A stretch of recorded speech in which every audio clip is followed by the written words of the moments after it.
खेल मंत्री मनसुख मांडविया जी।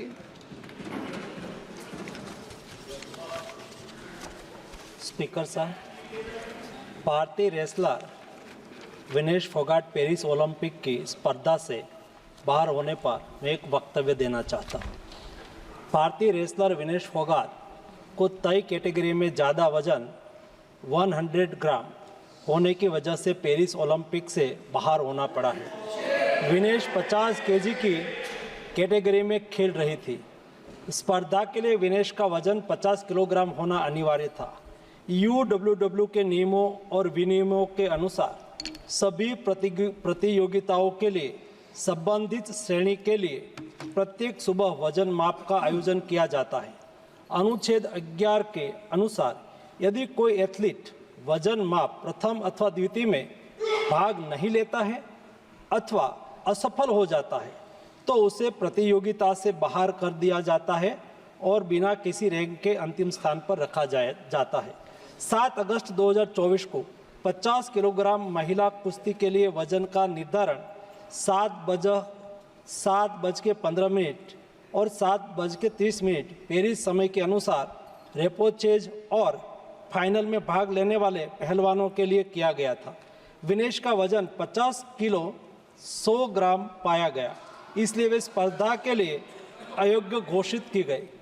इस मामले को लेकर भारतीय ओलंपिक संघ ने अंतर्राष्ट्रीय कुश्ती संघ से कड़ा विरोध भी दर्ज किया है। नेशनल भारतीय ओलंपिक संघ की अध्यक्षा PT उषा भी अभी पेरिस में है। प्रधानमंत्री जी ने स्वयं उसके साथ बातचीत करके उचित कार्यवाही करने के लिए, उचित एक्शन लेने के लिए भी उसको कहा गया है। विनेश मंगलवार 6 अगस्त को 3 मुकाबले जीतकर 50 केजी रेसलिंग ओलंपिक में फाइनल में पहुंचने वाली पहली भारतीय महिला रेसलर बनी थी। सेमीफाइनल में उन्होंने क्यूबा की पहलवान गुजमान लोपेजी को, क्वार्टर फाइनल में यूक्रेन की ओक्साना लिवाच और प्री क्वार्टर फाइनल में वर्ल्ड चैंपियन जापान की यूई सुसाकी को 3-2 से मात दी थी। उन्हें बुधवार 7 अगस्त की रात करीब 10 बजे गोल्ड मेडल के अमेरिकी रेसलर सारा एन हिल्डरब्रांड से मुकाबला करना था। जहां तक उनकी तैयारी हेतु सहायता का प्रश्न है, भारत सरकार ने विनेश फोगाट की उनकी आवश्यकता के अनुसार हर संभव सहायता प्रदान की है। उनके लिए पर्सनल स्टाफ भी नियुक्त किए गए हैं जो अपने क्षेत्र के विशेषज्ञ हैं। उनके साथ हंगरी के विख्यात कोच ओलेर अकोस और फिजियो अश्विनी पाटिल हमेशा रहते हैं। इनको ओलंपिक के लिए इनके अतिरिक्त व्यक्तिगत सहायक स्टाफ जैसे विभिन्न sparring partners, strength of conditioning विशेषज्ञ के लिए वित्तीय सहायता प्रदान की गई, जिसका विवरण इस प्रकार है।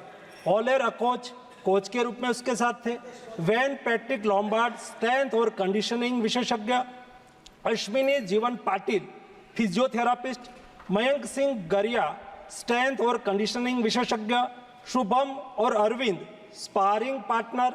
इनको पेरिस ओलंपिक चक्र के लिए कुल 70,45,775 की वित्तीय सहायता दी गई है, जिसका विवरण इस प्रकार है। स्पेन के ग्रेट पिक्स में भाग लेने के लिए वित्तीय सहायता, साथ ही 3 जुलाई से 13 जुलाई 2024 10 दिन तक मैड्रिड स्पेन के अंतर्राष्ट्रीय प्रशिक्षण शिविर के लिए अतिरिक्त वित्तीय सहायता। इसके अलावा फ्रांस के बुलोन-sur-mer में पूर्व ओलंपिक प्रशिक्षण शिविर के लिए अतिरिक्त सहायता की है।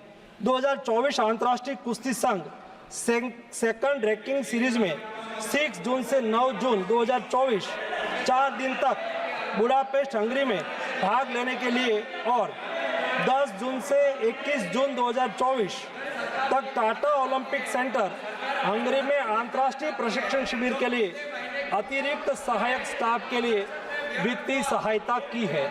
स्ट्रेंथ और air conditioning coach mister Wayne Patrick Lombard के लिए टाटा ओलंपिक सेंटर हंगरी में 10 जून से 21 जून 2024 11 दिन तक अंतर्राष्ट्रीय प्रशिक्षण शिविर में भाग लेने के लिए भी वित्तीय सहायता की है। 13 जुलाई 2023 से 16 जुलाई 2023 4 दिन तक बुडापेस्ट हंगरी में 4th रैंकिंग सीरीज में भाग लेना और 10 से 16 जुलाई 2023 16 दिन तक बुडापेस्ट हंगरी में प्रशिक्षण शिविर हेतु इसको वित्तीय सहायता की है। वेलमेकेन बुल्गारिया में 10/11/2022 से 3/12/2022 तक प्रशिक्षण के लिए वित्तीय सहायता दी है।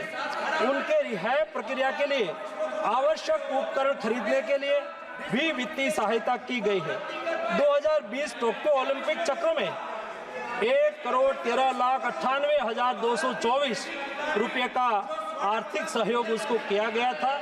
224 पेरिस ओलंपिक चक्र में भी टारगेट ओलंपिक पोडियम स्कीम में 53,35,746 और वार्षिक ट्रेनिंग एवं स्पर्धा कैलेंडर में 17,10,000 कुल मिला के 17,45,775 रुपया हमारे खिलाड़ी को आर्थिक सहायता करके उसको सक्षम करा गया।